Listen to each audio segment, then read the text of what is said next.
should be off now. Good to go? All right. Good morning, everybody. There's nothing wrong with country, Laura. Sorry. I did not mean to offend. Don't get me wrong. I don't mind a little bit of country. But, Yep. every day, there's only so often I can listen to people's like tractor ratting away or cat's gone. Oh, all right. So we're going to be talking about prototyping today. Prototyping. It's all going to be about building something, which it's a lot of fun, but it's also some serious fun.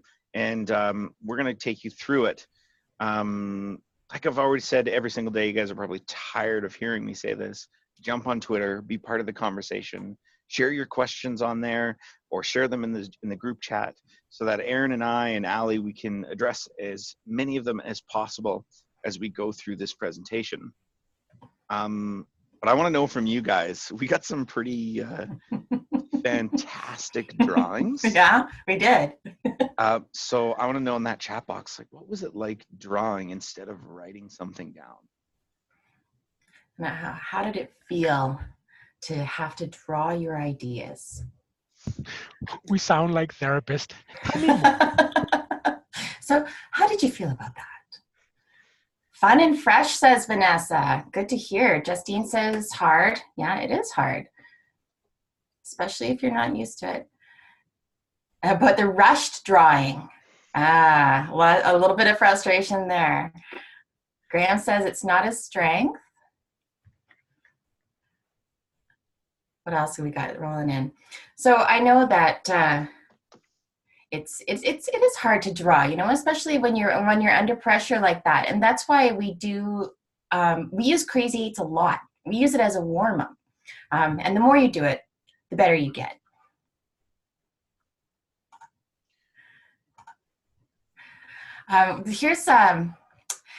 We wanted to talk, as always, about some of the homework that we got in.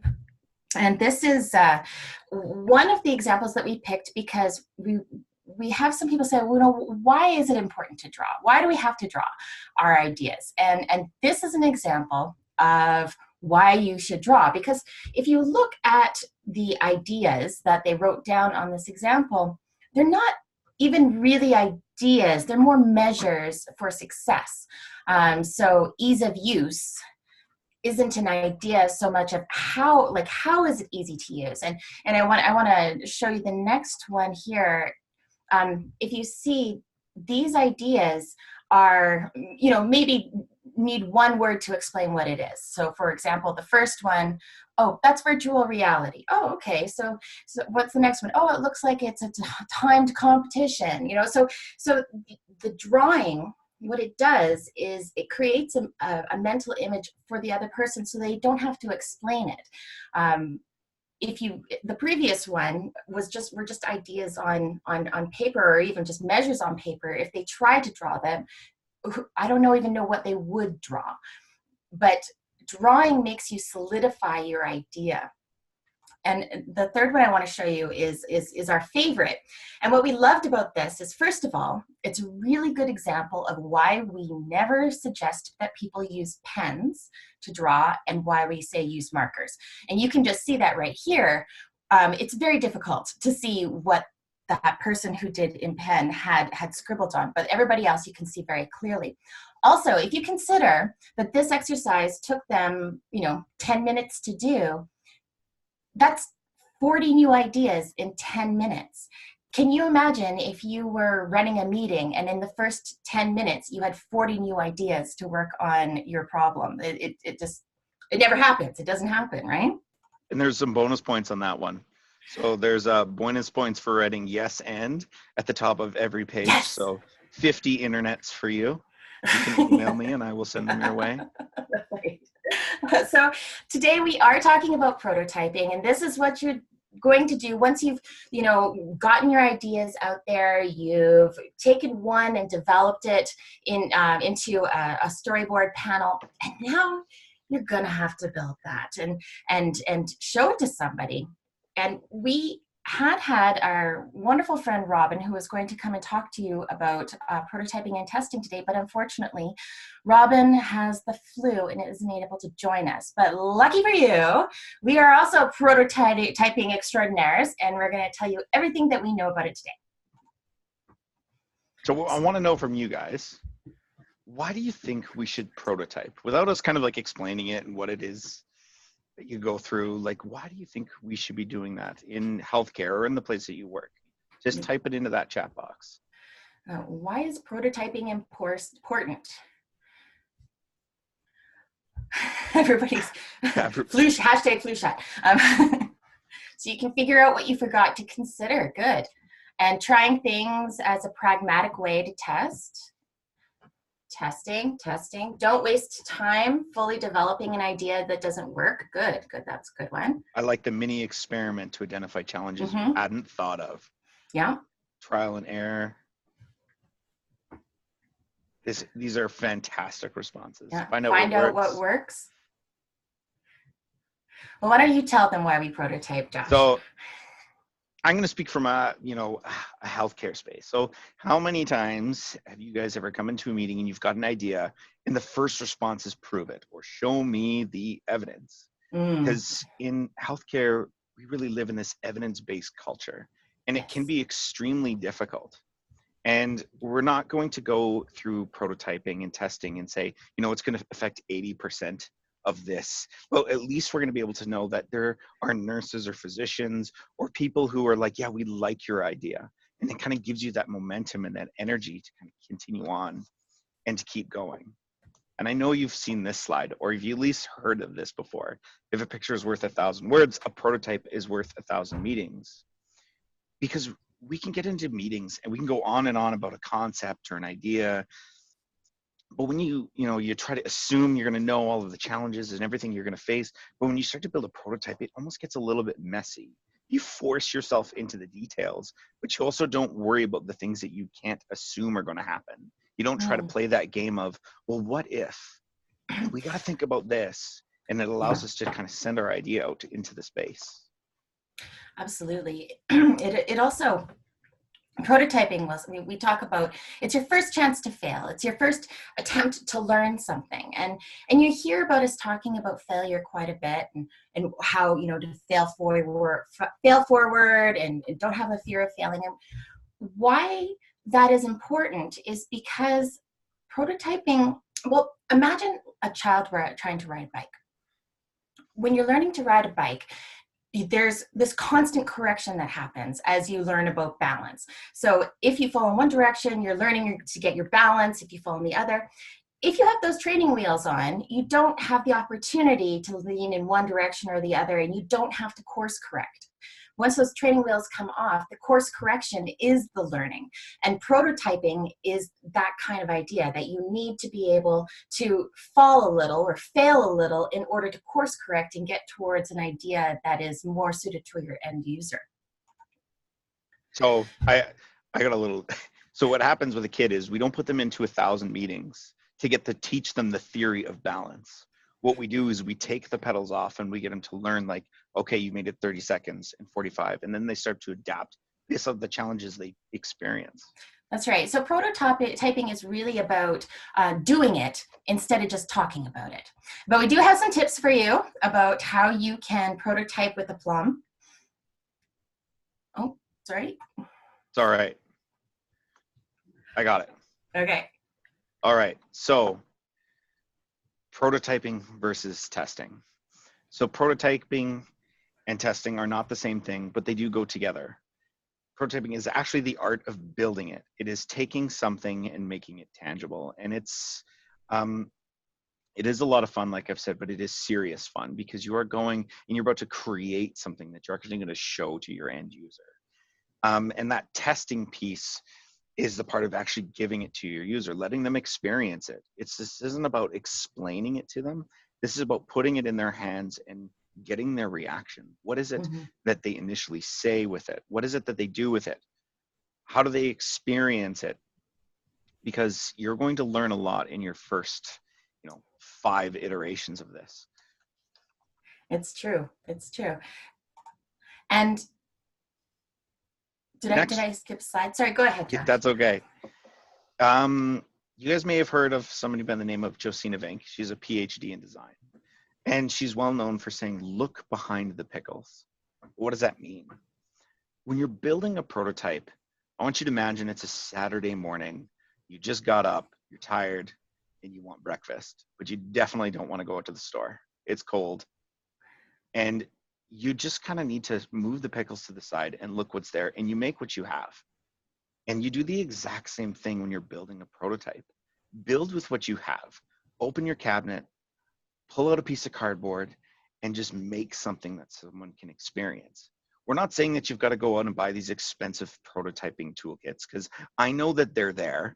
They're on Amazon. You can search prototyping kit and it comes up with these really kind of cool trinkets and things like that. You don't need it. You need pen, paper, Play-Doh.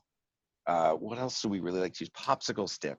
Lego is fantastic. Yes, and popsicle sticks are the perfect building material. And Play-Doh and pipe cleaners. Yes, especially for that very first iteration, right? You're just trying to make something that someone can experience, and they're going to appreciate it. Trust me. Even if it's made out of popsicle sticks and paper, they appreciate just having something in front of them instead of hearing the theory or hearing like, this is what we want you to experience. You've already kind of played out now how it's going to go. And I can imagine if you do it that way, your user is going to say, that's great. So when you're prototyping, you don't want to, like Josh was saying, just tell people about what you hope they experience. You want to give them something to experience, something tangible, something that they can sense with more than one of their senses. And then you also want to think about, when you're testing, what are you going to test? So for example, this example is a storyboard of a group that wanted to build a timer so that, you know, reduce patient frustration at waiting. So this is their idea, to give them the egg timer with the Wi-Fi on the bottom. Now, if at the end of this prototype and testing, they just ask, so did you like the egg? They would probably get a non-committal response. Yeah, it was good, or yeah, it was bad. However, if you identify the miracle moment, the magic moment when everything changes for the end user, and then talk to them about how they felt when they experienced that magic moment, you're going to get a little bit more quality to your data coming out and finding out, you know, did it make a difference? Did they love it? Did they not love it? So it's really about the human emotion that you want to capture, not just whether your idea is good or not. The next piece is, I love this comic, by the way. It's all about embracing the unexpected.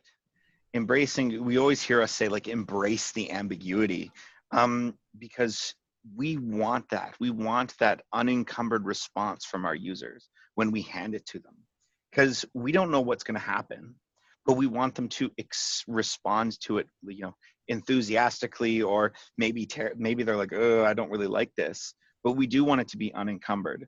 So really, prototyping and sharing it and testing with your users is all about being humble. And it's a little bit easier to be humble when you've built something and it only took you a day. Okay, so this may seem counterintuitive, but it's really important. It's all about inviting the devil's advocate. You want that naysayer, you want that person with that, just that little bit of a different lens than what, you know, you've been using with, or you've been having with your own design team. You want them to come in and kind of pick it apart. We always, as a team, say, here's my prototype, blow it apart. It's because that we're looking for that other view, where we always say that, you know, check my blind side. What have I missed? Hey, Josh. Yeah. Alita's asking, how do you protocol something or prototype something that isn't tangible, but more about what is said by a person, a process? We're going to get into it. Yeah. Alita's already ahead of the game. Easy answer is role play, but we will talk about that later. So with the devil's advocate, you know, this is feedback that you could use to kind of help build up your prototype. And it could be very critical feedback for your prototype as well. So when you are prototyping, you don't need to create something that is what it actually is. You really all you need is a facade, a realistic facade that gives the impression. We talk about using a minimum viable product, but because you're not always just prototyping a thing, sometimes you're prototyping a service or a flow. What you do want to create is something that creates the facade of what you're experiencing, but doesn't take the depth of what you need to build into account. You don't want to spend 2 weeks building a perfect prototype. And when you are building your prototypes, we use the frame good enough. I mean, good enough is the new black. It's just the way that you don't want to fine tune everything, because those fine tunes aren't going to get you closer to the idea of whether or not your idea is being well received or poorly received. Those fine tuning things are what you do after you've already determined that, yes, this is the idea, this is the pathway I want to go in. So this is Alita, a little bit what you were asking about. There's a lot of different ways and different things that you can do to test something out. So you mentioned prototyping something that isn't tangible, but said by a person. That could be some role playing, or even when you introduce a scenario to a group and you say, okay, we're gonna walk through this, and you let them kind of react to it that way. So we talked a little bit about paper prototypes or an interactive prototype. So everybody is like, we want to build an app. Okay, so how do you prototype an app? There are really simple paper ways you can do that, but as well as just use PowerPoint. You can insert buttons and it feels just like it. But you've also learned some tools that you can use. So you could storyboard, do a future state storyboard, and let people react to that as well. Yeah, we've also had people that just, mock up an example waiting room, for example, or we're going to be sprinting something in the spring, and we've managed to find 4 hospital beds that we're going to be able to use for this prototype. And we're going to test it for about a week to see how it works. So even though you don't want to spend a lot of time building your prototype, you may need to spend different amounts of time testing it. For example, a process will take longer to test than a product, because a product, something that you can just give somebody, will, that you can get their immediate emotional response from it. So Marge asked a question, what's a good tool for storyboarding? What I'm going to do as part of Robin's slide deck, which I didn't put into here, is actually a list of some virtual tools that you can use to kind of help with ideas like storyboarding and stuff like that. So it will come out in the email for you guys, because there are some options online for you that are free. And from the Radbound, they actually have a pretty fantastic toolkit that they've put together, and I'll make sure that that's included in the email for you guys as well.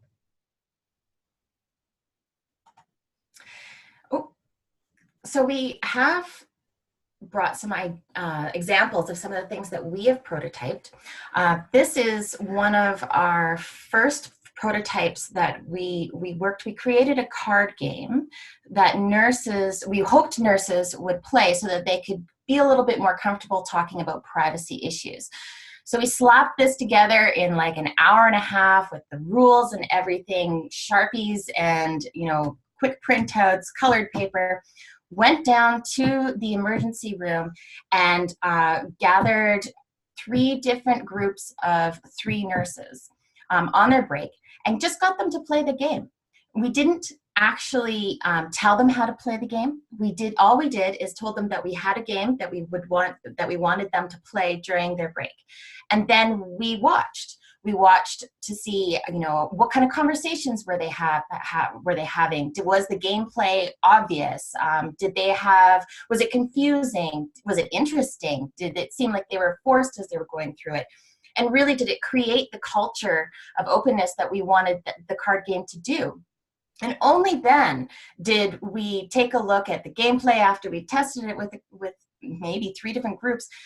Only then did we decide to make the cards in their good copy. which is right here. So you can see, like, and this development happened months afterward, and now it's in the stage where they want to take this now first draft, this first good draft, and try it again with people and see what other kind of tweaks we can add to the game to make it, and what other conversation points we can do to make it better for everybody playing it, more intriguing.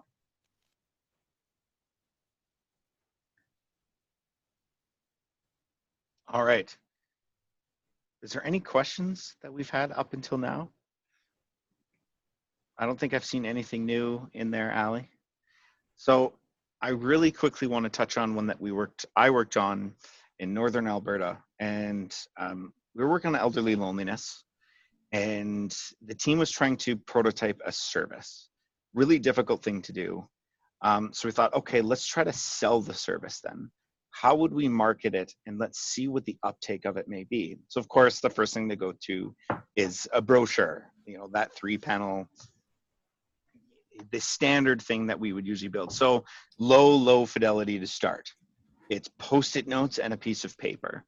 And we were lucky enough that building our prototype, we actually got to have users in the room with us as part of the prototyping part of our day. And this is where you kind of get into real co-design, because not only did they help inform what you were going to build, now they get to build it with you. So in real time, we were finding out, are we using the right language? Is this something that they would actually like to attend? So after going from stick Post-it notes, we went to a drawing to quickly see, like, okay, let's try to make it look a little bit nicer. Let's make sure we're using the right language. And we gave it to them, and they're like, yeah, this looks pretty nice. So next step, of course, is to make something that looks a little bit more on brand for AHS. And again, through the entire process, we had users experiencing it in real time as we were making it. It is a lot of fun. It's really engaging for the user as well. As well, you learn so much. In only an hour and a half to 2 hours of prototyping, we had so many different iterations that have already happened. And we had things immediately shut down. So when we were trying to decide where would the space be for this, there was already a space available. It was in the long-term care center, and it was free. So we shared that idea with our co-design team. They all said that was a massive barrier to going, because going to the long-term care building in their site, or their city, that meant you were going there to die, and that you had given up. So they're like, even if you have the service and it's everything that you said it's going to be, and it's fantastic, I won't go if it's there. So we learned a lot, and we really stopped ourselves from making a really big mistake just because we involved them in the process. We gave them an opportunity to share this will work or won't. Oh, and that's actually a picture of us co-designing and building it with some seniors in the community. So I want to ask you guys, we do these a lot in AHS. We do a lot by pilots. I want to know, what do you guys think is some of the differences between a test and a pilot? Drop it in that chat box. What is the difference? 8 to 12 months. Oh, size matters. Okay. The scale of the test. Extra internet points for the for the double entendres. I love it. Yeah, for sure. Tests are that shorter turnaround. The way of evaluation, yeah. A pilot is more formal, says Beth. Probably an evaluation component. You're probably right, Beth. I really like that. A pilot is a mini project. Okay. Yeah, test is one time. Pilot may have more components. Right? I really like, a pilot often feels like a way to bring people along slowly when the decisions have already been made. Ding, ding, ding, ding, ding, ding. I really like that. That's right. So yeah, you guys are hitting the nail on the head, right? So tests are these rapid, they're shorter, whereas pilots are those, 6 to 24 months. I'm sorry if you've ever been part of a 24-month pilot. That's not fun. Mhm. I got to do one once when I was in nursing. It was 24 months, and then all of a sudden it just kind of went away. It was very strange. The cost to testing is small, where it's big for pilots. But the one that I think is really important is the management required. Mhm. The test piece, because it's like a light touch. There's less risk involved. So management give more freedom to the people that are doing the work to kind of make changes and do iterations. Whereas with pilots, management is much more involved. When I was part of Mhm. that 24-month pilot, management were constantly talking to us about, so you're using it, right? It was never about, is it working? It was like, make sure you're using this new form, That's right. because the risk was so high. They took a year or 2 years to develop it, and they believed that it was perfect. So now the pilot felt more of a change management strategy. It was like, okay, I'm going to get you all on board now. Yeah, a pilot really tends to be about proving that this idea is good, whereas a test is just simply finding out whether it's good or not. And there's a lot of pressure and momentum in a pilot to prove, because there has been so much time, there has been so much money put into it, that if it fails, it's more of a reflection on your work itself than it is about the idea. Whereas a test, you can fail, the test can fail, and that has nothing to do with you. That you still have a billion other ideas to go with and test out, see if you're on the right track.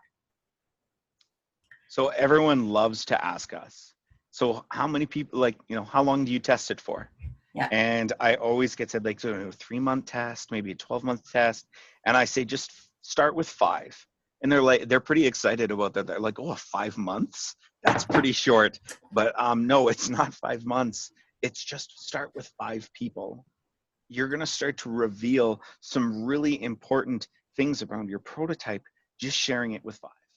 It's something that we do when we're running a design sprint. It's something that we do when we're using a bigger design project. Just get their initial reactions and see if you're even headed in the right direction. Those 5 people will be able to tell you if this was an efficient failure or a flawed success or an epic win. And one caveat is that those 5 people should be users, not management.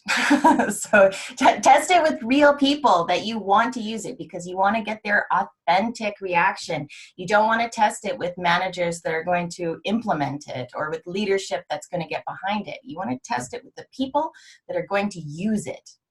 So I really love Vanessa's comment. She says, similar to like a PDSA, is start small. Mm-hmm. And that's really what we're doing. And the difference is that we're making sure that the user is part of that PDSA cycle. So when I've been a part of them, it's like the PDSA cycles for the working group, and then they kind of go through it. And I'm like, why? You're building it for a nurse, and I was a nurse, but a long time ago, so my experience may be different. I need to know, who's actually going to be using this and how is it going to work for them. Mm-hmm. Hey, Aaron and Josh. So are you guys saying that pilots are bad, tests are good, or? No, just that they're different. So I think what it really comes down to is that a pilot is something that you do when you already know you're on the right track. And a test is something that you do to find out what track you should be on. And so a lot of people don't actually ever test their ideas before they launch pilots. They never bring it back to the user. So it makes it very inauthentic. And then all of their energy is put towards proving that they're right when they don't even know yet. So not that one is bad and one is good, it's just that one is needed for the other to be a success. So another really fantastic question is like, how in AHS do we recruit users? And how do we get them involved in this testing piece? Mm. We should ask the group that. How do people do that currently? We plumb the known user population, no compensation. Ask them. They are very engaged. And you know what, Laura, you're absolutely right. I mean, we've worked on a lot of projects where people say, oh, you know, it's so hard to get a patient advisor and the right patient advisor. How can we get them there? Honestly, when we're working, and especially with operations groups, they know the people that are interested. They can quickly round up a couple of users that would be able and interested in to do that. And yes, sometimes you do offer compensation for their time or for their parking, or, you know, try to be very considerate of, you know, how they're going to get there. And you know, you do have to be considerate on that part because they are volunteers. But at the other time, they have the most to gain from you solving this problem. So generally, people tend to be very enthusiastic about participating in this kind of user testing. And David mentioned engaging clinicians to help recruit patients. Mm-hmm. That is one tool that we love to leverage, because there are clinicians that know that they have, you know, really passionate patients when they come in, and they're like, you know, this is just doesn't work for me, and they've never had an outlet to kind of share their experience. So then when a clinician offers it to them, they jump at the chance. They're like, yes. So when we worked on the youth mental health project, we engaged clinicians to say, you know what, is there someone that you think that you know would like to talk to us at the lab? And they immediately were like, yes. They already knew in their mind who they were going to send our way, or at least ask if they would like to chat with us. Mm-hmm. Mm-hmm. Now, Sarah had a point about engaging, not always engaging the early adopters. So yes and no. So on the one hand, yeah, sometimes you do want to engage the earlier adopters because you want to know if your idea even has a shot with the people that would like it. But that's also the devil's advocate part of it as well. You want to bring in a few naysayers just so that you can see the other side of the picture as well. And one final note is you don't need a 5 out of 5 in order to follow an idea. So you may have 3 people that think it's absolutely fantastic and 2 people that bring up some very strong concerns or ways that you can improve it. And that's your opportunity to take their advice and improve it in a way that would be more appealing to those people that aren't the early adopters. Let's see. And Beth says, how can we get people who we want to be users but are not yet? Hard to find them. What would you say about that, Josh? So when we're looking for people who want to be users, but they're not yet, they usually are those clinicians piece that we've already talked about, but our team also kind of latches on to social media just a little bit, where we'll kind of talk about projects that we're working on. And sometimes they will just straight up reach out to us. They're like, hey, you're working on this. I would love to share with you my experience. Mm-hmm. Or, you know, someone will, you know, will be talking about a project and they'll be like, hey, I've got a friend who would love to chat with you about this. So we leverage our relationships, and we also leverage that idea of social media. Our team really tries to work out loud so that, you know, we can start to kind of build the team almost organically. Mm-hmm. Mm-hmm. And really sometimes it's just about going where the users are. And so if you're going to test something that is going to be in a waiting room, for example, go to a waiting room and talk to people there. And if you talk to people that are, if you want to know something about your people that aren't as willing to buy into your idea, and you show it to them and they're still not interested in it, that's a big sign. Your idea probably isn't good. So in the case of our elderly loneliness project, we thought, okay, well, how can we show this with people? I know, A&W. So we're just like, went to an A&W and there's groups of people there enjoying a coffee. And we're like, hey, can I ask you a question really quick? Like, would you be interested? And then just share them what we've built. You know, Tim Hortons. But I'm finding out now as I travel more in Alberta, if there isn't a Tim Hortons, there will be an A&W. Okay, good to know. So what we want you to take away from this is that prototyping and testing is really about showing your idea. So an explanation of what your idea is not going to allow somebody to experience your idea. And that's what you're really trying to do, is you want to see them experience your idea and observe that and find out whether or not you're hitting the mark that way. Next slide, please. And as you're thinking about some of the things that you want to know, you don't really want to ask too many leading questions. What we like to do is simply give this feedback form to people who have experienced our prototype as we're testing, and then just get them to jot down some things.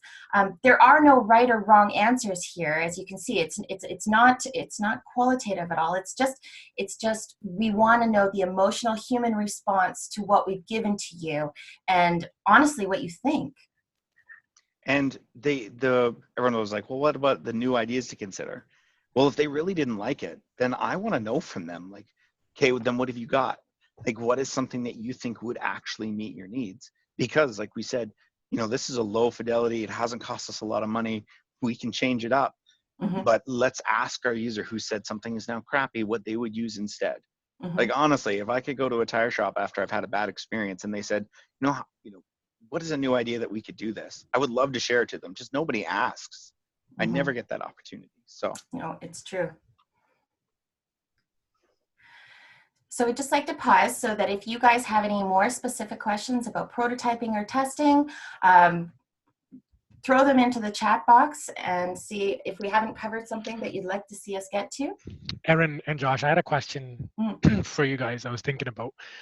In my experience, people feel really hesitant showing their first idea.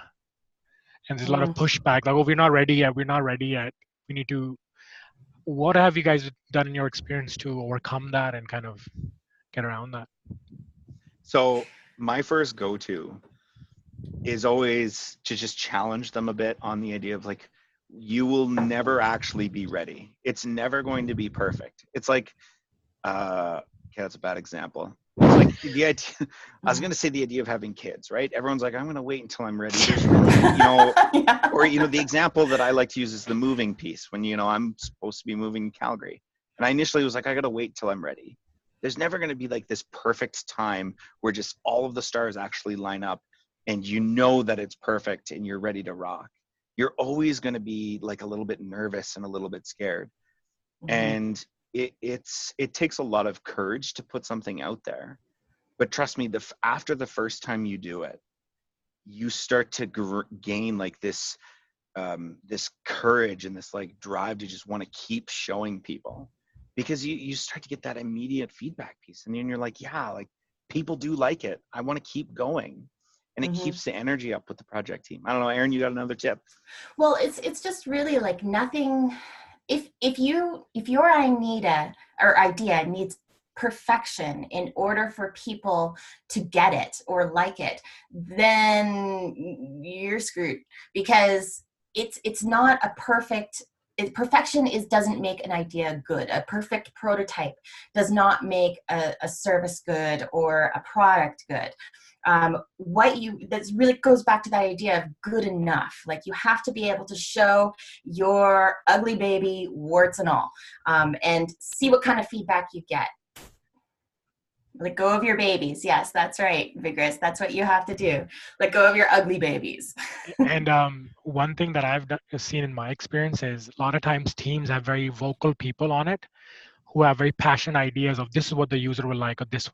So by quickly showing it to the user, you can validate or invalidate and finish the debate that way. Instead of endless debating between the team, you can just say, well, let the user be the judge. Yeah, absolutely.